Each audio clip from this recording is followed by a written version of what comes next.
ತಾರೀಕು 26/6/2026 ಪ್ರಾತಃ ಮುರಳಿ. ಮಧುರ ಮಕ್ಕಳೇ, ಈ ಪ್ರಪಂಚದಲ್ಲಿ ನಿಷ್ಕಾಮ ಸೇವೆಯನ್ನು ಕೇವಲ ಒಬ್ಬ ತಂದೆಯೇ ಮಾಡುತ್ತಾರೆ. ಉಳಿದಂತೆ ನೀವು ಏನೆಲ್ಲ ಕರ್ಮ ಮಾಡುತ್ತಿದ್ದೀರಿ ಅದರ ಫಲವು ಅವಶ್ಯಕವಾಗಿ ಸಿಗುತ್ತದೆ. ಪ್ರಶ್ನೆ: ಡ್ರಾಮಾನುಸಾರ ಯಾವ ಮಾತು 100% ನಿಶ್ಚಿತವಾಗಿದೆ? ಯಾವುದರಿಂದ ನೀವು ಮಕ್ಕಳಿಗೆ ಬಹಳ ಖುಷಿಯಾಗುತ್ತದೆ? ಉತ್ತರ: ಡ್ರಾಮಾನುಸಾರ ಹೊಸ ರಾಜಧಾನಿಯು ಸ್ಥಾಪನೆಯಾಗುವುದು ನಿಶ್ಚಿತವಾಗಿದೆ. ಶ್ರೀಮತದಂತೆ ನಾವು ನಮಗಾಗಿ ರಾಜಧಾನಿ ಸ್ಥಾಪನೆ ಮಾಡುತ್ತಿದ್ದೇವೆ ಎಂದು ನೀವು ಮಕ್ಕಳಿಗೆ ಖುಷಿ ಇದೆ.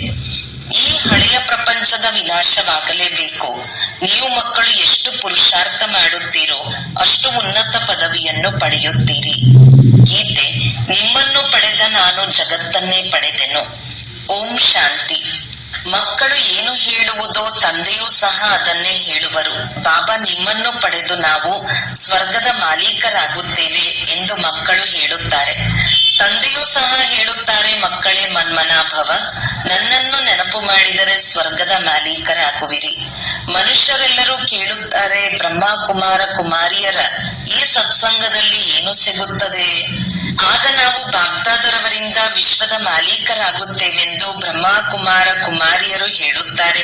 ವಿಶ್ವದ ಮಾಲೀಕರನ್ನಾಗಿ ಮತ್ಯಾರು ಮಾಡಲು ಸಾಧ್ಯವಿಲ್ಲ. ವಿಶ್ವದ ಮಾಲೀಕರು ಈ ಲಕ್ಷ್ಮೀನಾರಾಯಣರೇ ಆಗಿದ್ದರು. ಶಿವ ತಂದೆಯಂತೂ ವಿಶ್ವದ ಮಾಲೀಕ ಆಗುವುದಿಲ್ಲ. ನೀವು ಮಕ್ಕಳೇ ವಿಶ್ವದ ಮಾಲೀಕರಾಗುತ್ತೀರಿ, ಆದರೆ ನಿಮ್ಮ ತಂದೆಯು ವಿಶ್ವದ ಮಾಲೀಕರಾಗುವುದಿಲ್ಲ. ಇಂತಹ ನಿಷ್ಕಾಮ ಸೇವೆ ಮಾಡುವವರು ಮತ್ಯಾರೂ ಇಲ್ಲ. ಪ್ರತಿಯೊಬ್ಬರಿಗೂ ಸೇವೆಯ ಫಲ ಅವಶ್ಯಕವಾಗಿ ಸಿಗುವುದು. ಭಕ್ತಿ ಮಾರ್ಗದಲ್ಲಿ ಅಥವಾ ಯಾರೇ ಯಾವುದೇ ಪ್ರಕಾರವಾಗಿ ಏನೂ ಮಾಡಿದರೂ ಸಮಾಜ ಸೇವಾಕರ್ತರಿಗೂ ಸಹ ಸೇವೆಯ ಫಲವು ಅವಶ್ಯಕವಾಗಿ ಸಿಗುತ್ತದೆ. ಸರ್ಕಾರದಿಂದ ಸಂಬಳ ಸಿಗುತ್ತದೆ. ತಂದೆಯು ತಿಳಿಸುತ್ತಾರೆ, ನಾನಂತೂ ನಿಷ್ಕಾಮ ಸೇವೆ ಮಾಡುತ್ತೇನೆ, ಮಕ್ಕಳನ್ನು ವಿಶ್ವದ ಮಾಲೀಕರನ್ನಾಗಿ ಮಾಡುತ್ತೇನೆ, ಆದರೆ ನಾನಾಗುವುದಿಲ್ಲ. ಮಕ್ಕಳಿಗೆ ಸುಖವನ್ನು ಕೊಟ್ಟು ಸುಖಧಾಮದ ಮಾಲೀಕರನ್ನಾಗಿ ಮಾಡಿ 21 ಜನ್ಮಗಳಿಗೆ ಸುಖವನ್ನು ಕೊಟ್ಟು ನಾನು ನಿರ್ವಾಣಧಾಮದಲ್ಲಿ ಅಥವಾ ವಾನಪ್ರಸ್ಥ ಸ್ಥಿತಿಯಲ್ಲಿ ಕುಳಿತುಕೊಳ್ಳುತ್ತೇನೆ. ವಾನಪ್ರಸ್ಥವೆಂದು ಮೂಲವತನಕ್ಕೆ ಹೇಳುತ್ತಾರೆ. ಮನುಷ್ಯರು ವಾನಪ್ರಸ್ಥವನ್ನು ತೆಗೆದುಕೊಳ್ಳುತ್ತಾರೆ. ಮಕ್ಕಳಿಗೆ ಎಲ್ಲವನ್ನು ಕೊಟ್ಟು ಸತ್ಸಂಗಗಳನ್ನು ಮಾಡುತ್ತಾರೆ. ಮುಕ್ತಿಯನ್ನು ತೋರಿಸುತ್ತಾರೆಂದು ಗುರುಗಳನ್ನು ಮಾಡಿಕೊಳ್ಳುತ್ತಾರೆ. ಮುಕ್ತಿ ಜೀವನ್ಮುಕ್ತಿಯ ಮಾರ್ಗವನ್ನು ಯಾವುದೇ ಮನುಷ್ಯರು ಕೊಡಲು ಸಾಧ್ಯವಿಲ್ಲವೆಂದು ಈಗ ನೀವು ಮಕ್ಕಳು ತಿಳಿದುಕೊಂಡಿದ್ದೀರಿ. ಅವರು ಯಾರಿಗೂ ಸದ್ಗತಿಯನ್ನು ಕೊಡಲು ಸಾಧ್ಯವಿಲ್ಲ. ತಮಗೆ ತಾವು ಕೊಡಲು ಸಾಧ್ಯವಿಲ್ಲ. ತಮಗೆ ಕೊಟ್ಟುಕೊಂಡರೆ ಅನ್ಯರಿಗೂ ಕೊಡಬಹುದು. ತಂದೆಯು ಪರಮಧಾಮದಿಂದ ಬರುತ್ತಾರೆ. ಅವರು ಅಲ್ಲಿಯೇ ವಾಸಿಸುತ್ತಾರೆ. ನೀವು ಸಹ ಅಲ್ಲಿಯೇ ವಾಸ ಮಾಡುತ್ತೀರಿ. ನೀವು ಪಾತ್ರವನ್ನು ಅಭಿನಯಿಸಲು ಈ ಕರ್ಮಕ್ಷೇತ್ರದಲ್ಲಿ ಬರಬೇಕಾಗುತ್ತದೆ. ತಂದೆಯೂ ಸಹ ಒಂದು ಬಾರಿ ಇಲ್ಲಿಗೆ ಬರಬೇಕಾಗುತ್ತದೆ. ನೀವು ಮಕ್ಕಳಿಗಾಗಿ ಸ್ವರ್ಗವು ಸ್ಥಾಪನೆಯಾಗುತ್ತದೆ ಅಂದ ಮೇಲೆ ಅವಶ್ಯಕವಾಗಿ ನರಕದ ವಿನಾಶವೂ ಆಗಲೇಬೇಕಿದೆ. ಶಿವ ತಂದೆಯು ಬ್ರಹ್ಮನ ಮೂಲಕ ಆದಿ ಸನಾತನ ದೇವಿ ದೇವತಾ ಧರ್ಮವನ್ನು ಸ್ಥಾಪನೆ ಮಾಡುತ್ತಿದ್ದಾರೆ. ಪುನಃ ಮನುಷ್ಯರಿಂದ ದೇವತೆಗಳಾಗುತ್ತಿದ್ದೇವೆಂದು ನೀವು ತಿಳಿದಿದ್ದೀರಿ. 5000 ವರ್ಷಗಳ ನಂತರ ಪುನಃ ಬಂದು ಬ್ರಹ್ಮನ ಮೂಲಕ ಶಿವ ತಂದೆಯ ಮಕ್ಕಳಾಗುತ್ತೇವೆ, ಆಸ್ತಿಯನ್ನು ಪಡೆಯುತ್ತೇವೆಂದು ನಿಮ್ಮ ಬುದ್ಧಿಯಲ್ಲಿದೆ. ಪತೀತ ಪಾವನ ಎಂದು ಅವರಿಗೆ ಹೇಳಲಾಗುತ್ತದೆ. ನಾಲೆಜ್ ಫುಲ್, ಜ್ಞಾನ ಸಾಗರ ಆಗಿದ್ದಾರೆ. ಯೋಗ ಅರ್ಥಾತ್ ನೆನಪನ್ನು ಕಲಿಸುತ್ತಾರೆ. ಆದರೆ ನಿರಾಕಾರನು ಹೇಗೆ ತಿಳಿಸುವುದು? ಅದಕ್ಕಾಗಿ ಬ್ರಹ್ಮನ ಮೂಲಕ ಮನುಷ್ಯರಿಂದ ದೇವತೆಗಳನ್ನಾಗಿ ಮಾಡುತ್ತೇನೆ, ಅರ್ಥಾತ್ ದೇವಿ ದೇವತಾ ಧರ್ಮದ ಸ್ಥಾಪನೆ ಮಾಡುತ್ತೇನೆ. ಈಗ ಆ ಧರ್ಮವಿಲ್ಲ, ಪುನಃ ಮಾಡಬೇಕು. ಈಗ ಮತ್ತೆ ಆದಿ ಸನಾತನ ದೇವಿ ದೇವತಾ ಧರ್ಮವನ್ನು ಸ್ಥಾಪನೆ ಮಾಡುತ್ತೇನೆ. ಬಾಕಿ ಭಾರತ ಪ್ರಾಚೀನ ಖಂಡವಾಗಿದೆ. ಆದ್ದರಿಂದ ವಾಸ್ತವದಲ್ಲಿ ಭಾರತದ ಪರಂಪರೆಯು ಎಲ್ಲದಕ್ಕಿಂತ ಹೆಚ್ಚಾಗಿರಬೇಕು. ಇಂತಹ ಮಾತುಗಳು ಯಾರ ಬುದ್ಧಿಯಲ್ಲಿಯೂ ಇರುವುದಿಲ್ಲ. ಆದಿ ಸನಾತನ ದೇವಿ ದೇವತಾ ಧರ್ಮವು ಎಲ್ಲದಕ್ಕಿಂತ ಬಹಳ ದೊಡ್ಡದಾಗಿರಬೇಕು. 5000 ವರ್ಷದಿಂದ ಅವರ ವೃದ್ಧಿ ಆಗುತ್ತಲೇ ಇದೆ. ಬಾಕಿ ಬೇರೆಯವರು 2500 ವರ್ಷಗಳ ನಂತರ ಬರುತ್ತಾರೆ. ಇಸ್ಲಾಮಿಗಳ ಪರಂಪರೆಯು ಕಡಿಮೆ ಇರಬೇಕು, ಏಕೆಂದರೆ ಸ್ವಲ್ಪ ಸಮಯದ ನಂತರ ಬೌದ್ಧ ಧರ್ಮದವರು ಬರುತ್ತಾರೆ. ಅವರಲ್ಲಿ ಸ್ವಲ್ಪ ಅಂತರವಿರಬೇಕು. ಇಸ್ಲಾಮಿ, ಬೌದ್ಧಿ ಇವರುಗಳು ಮೊದಲು ಸತೋಪ್ರಧಾನರಾಗಿದ್ದು ನಂತರ ನಿಧಾನವಾಗಿ ತಮೋಪ್ರಧಾನರಾಗುತ್ತಾರೆ. ಇವೆಲ್ಲದರ ಲೆಕ್ಕವಿದೆ. ಯಾರು ಅನನ್ಯ ಬುದ್ಧಿವಂತ ಮಕ್ಕಳಿರುತ್ತಾರೆ ಅವರ ಬುದ್ಧಿಯಲ್ಲಿಯೇ ವಿಚಾರ ಬರುತ್ತದೆ. ಇತ್ತೀಚೆಗೆ ಚೈನಾದವರು ಬಹಳ ಇದ್ದಾರೆ ಎಂದು ಬರೆಯುತ್ತಾರೆ, ಆದರೆ ಅವರಿಗೆ ಸೃಷ್ಟಿ ಚಕ್ರದ ಜ್ಞಾನವೇ ಗೊತ್ತಿಲ್ಲ. ಇವೆಲ್ಲದರ ರಹಸ್ಯವು ನೀವು ಮಕ್ಕಳ ಬುದ್ಧಿಯಲ್ಲಿದೆ. ಯಾರು ವಿದ್ಯಾವಂತರಿರುತ್ತಾರೆಯೋ ಅವರಿಗೆ ಪರಿಪೂರ್ಣವಾಗಿ ತಿಳಿಸಬೇಕಾಗುತ್ತದೆ. ದೇವಿ ದೇವತಾ ಧರ್ಮದವರಿಗೆ 5000 ವರ್ಷಗಳಾಯಿತು ಅಂದ ಮೇಲೆ ಈ ಸಮಯದಲ್ಲಿ ಅವರ ಸಂಖ್ಯೆಯೇ ಹೆಚ್ಚಾಗಿರಬೇಕಲ್ಲವೇ? ಆದರೆ ದೇವಿ ದೇವತಾ ಧರ್ಮದವರು ಅನ್ಯ ಧರ್ಮಗಳಲ್ಲಿ ಪರಿವರ್ತನೆಯಾಗಿ ಬಿಟ್ಟಿದ್ದಾರೆ. ಮೊಟ್ಟ ಮೊದಲು ಬಹಳ ಮುಸಲ್ಮಾನರಾಗಿ ಹೋಗುತ್ತಾರೆ, ನಂತರ ಬೌದ್ಧಿಯರು ಬಹಳಷ್ಟು ಜನ ಆಗುತ್ತಾರೆ. ಇಲ್ಲಿಯೂ ಸಹ ಬೌದ್ಧರು ಬಹಳಷ್ಟು ಜನ ಇದ್ದಾರೆ. ಕ್ರೈಸ್ತರಂತೂ ಲೆಕ್ಕವಿಲ್ಲದಷ್ಟು ಇದ್ದಾರೆ. ದೇವತಾ ಧರ್ಮದ ಹೆಸರೇ ಇಲ್ಲ. ಒಂದು ವೇಳೆ ನಾವು ಬ್ರಾಹ್ಮಣ ಧರ್ಮದವರು ಎಂದರೆ ಹಿಂದೂಗಳ ಸಾಲಿನಲ್ಲಿ ಹಾಕಿಬಿಡುತ್ತಾರೆ. ಈಗ ನೀವು ತಿಳಿದಿದ್ದೀರಿ, ಶ್ರೀಮತದ ಆಧಾರದ ಮೇಲೆ ಬ್ರಾಹ್ಮಣರ ಮೂಲಕ ಆದಿ ಸನಾತನ ದೇವಿ ದೇವತಾ ಧರ್ಮವು ಸ್ಥಾಪನೆಯಾಗುತ್ತಿದೆ ಎಂದು ನೀವು ತಿಳಿದಿದ್ದೀರಿ. ಇದನ್ನು ಸಹ ತಿಳಿದುಕೊಳ್ಳಬೇಕಾಗಿದೆ. ಧರ್ಮದ ಬಗ್ಗೆ ಗಾಯನ ಮಾಡುತ್ತಾರಲ್ಲವೇ? ಇಲ್ಲಿಯ ಮನುಷ್ಯರಂತೂ ತಮ್ಮನ್ನು ಹಿಂದೂಗಳ ಸಾಲಿನಲ್ಲಿ ತೆಗೆದುಕೊಳ್ಳುತ್ತಾರೆ. ಹಿಂದೂ ಆರ್ಯ ಧರ್ಮವಾಗಿದೆ, ಎಲ್ಲದಕ್ಕಿಂತ ಪುರಾತನವಾಗಿದೆ ಎಂದು ಹೇಳುತ್ತಾರೆ. ಭಾರತವಾಸಿಗಳು ಮೊಟ್ಟ ಮೊದಲು ಆರ್ಯರಾಗಿದ್ದರು, ಬಹಳ ಧನವಂತರಾಗಿದ್ದರು. ಈಗ ಅನಾರ್ಯರಾಗಿದ್ದಾರೆ.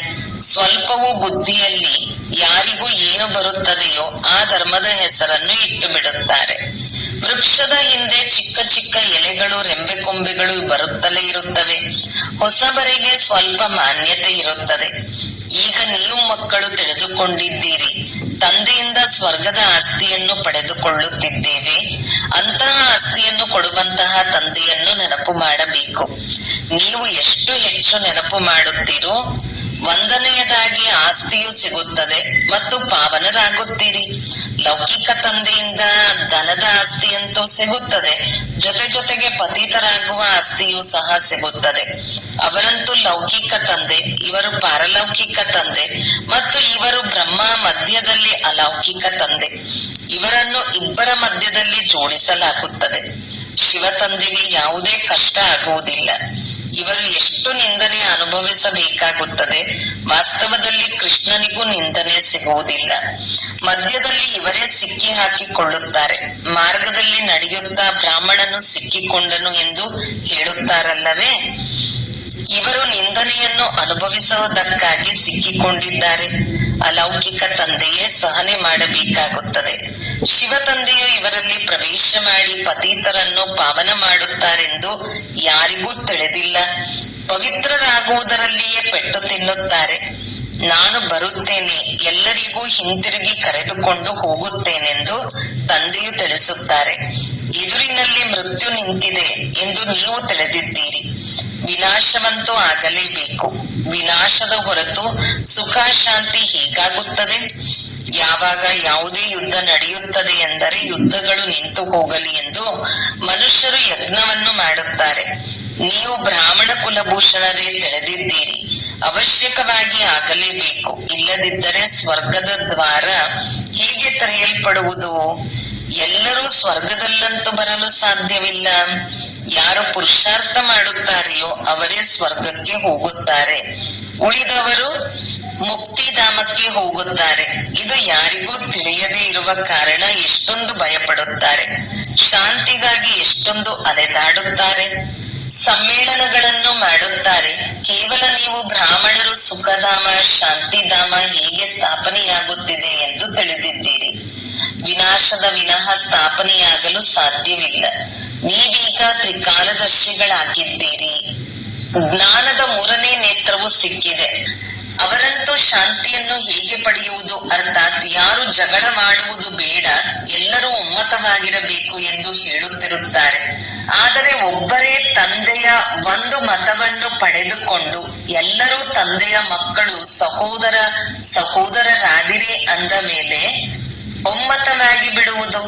ಒಬ್ಬ ತಂದೆಯ ಮಕ್ಕಳು ಅಂದ ಮೇಲೆ ಪರಸ್ಪರ ಜಗಳವಾಡಬಾರದು.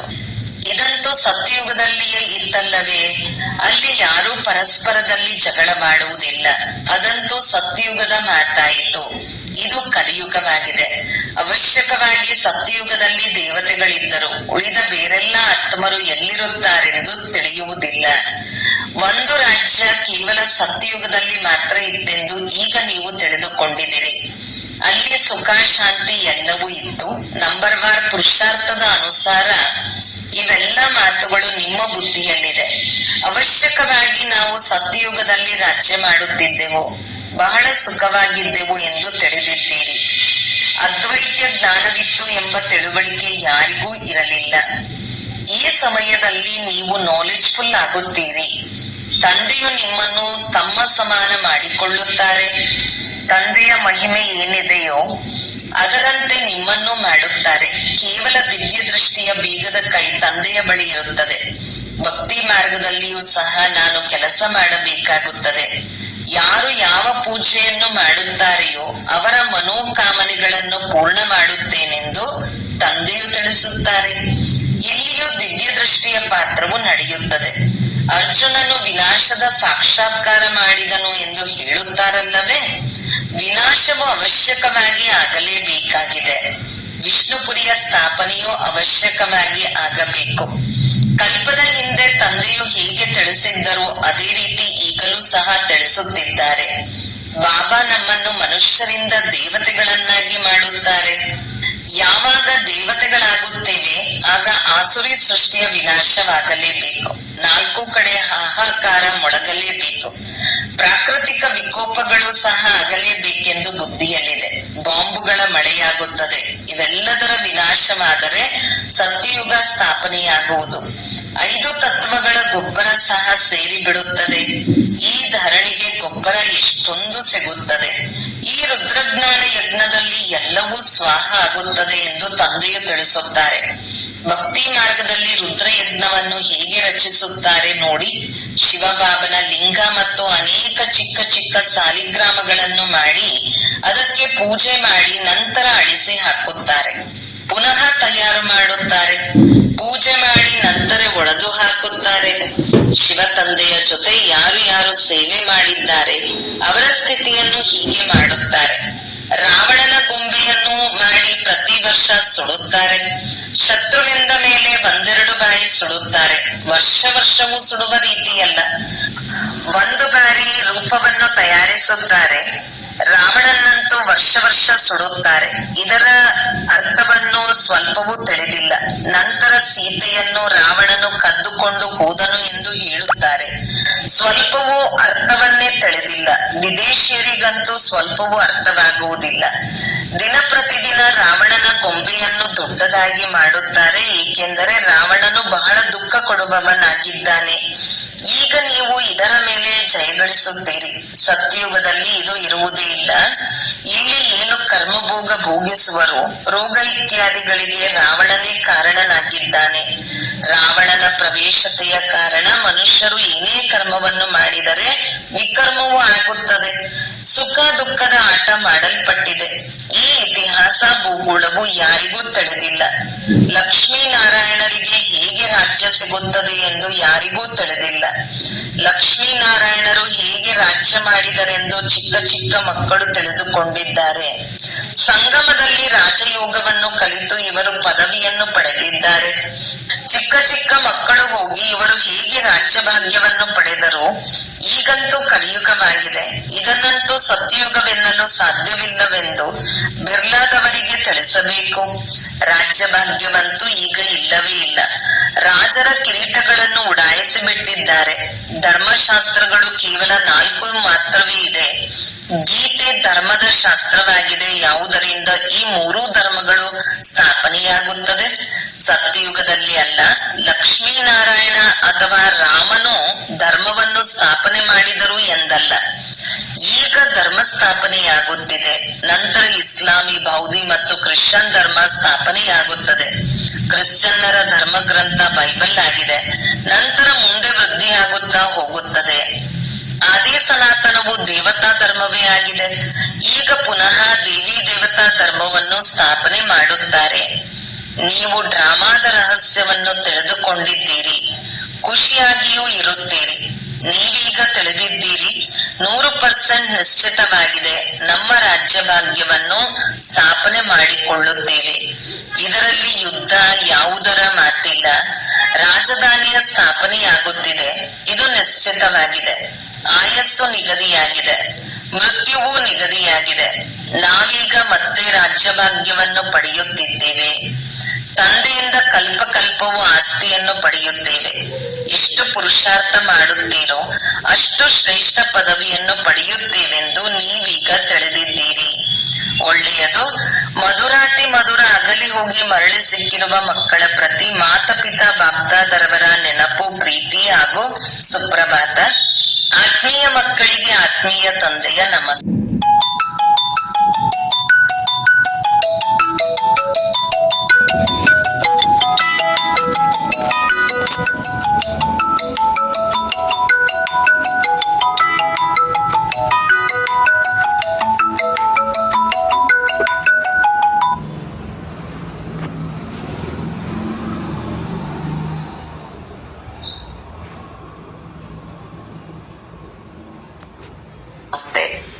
ಧಾರಣೆಗಾಗಿ ಮುಖ್ಯ ಸಾರ.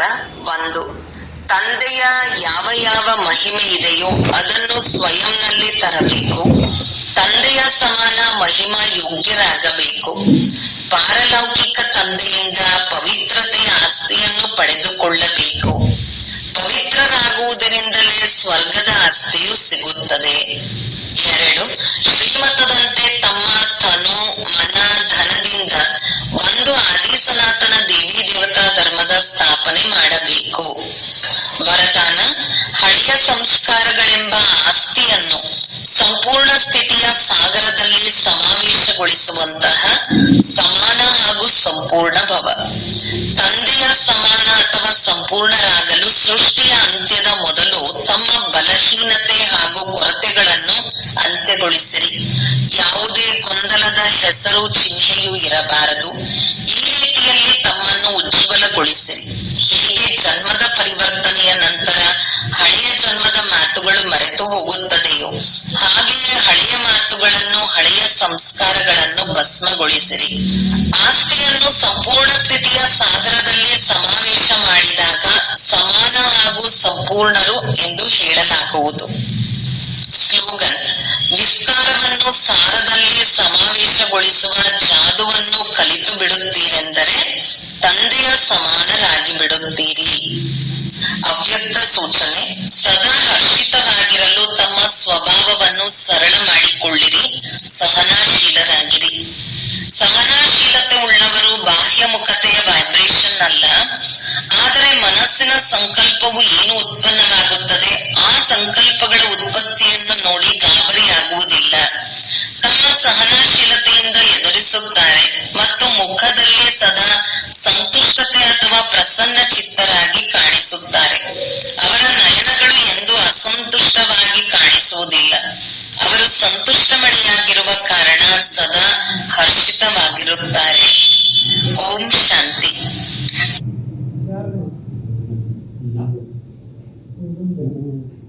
Aadhaar card, ration card, L C ಇರ್ತೈತಿ ನೋಡ್ರಿ, ಅವ್ನ್ ಗೊತ್ತಿರ್ತೈತಿ.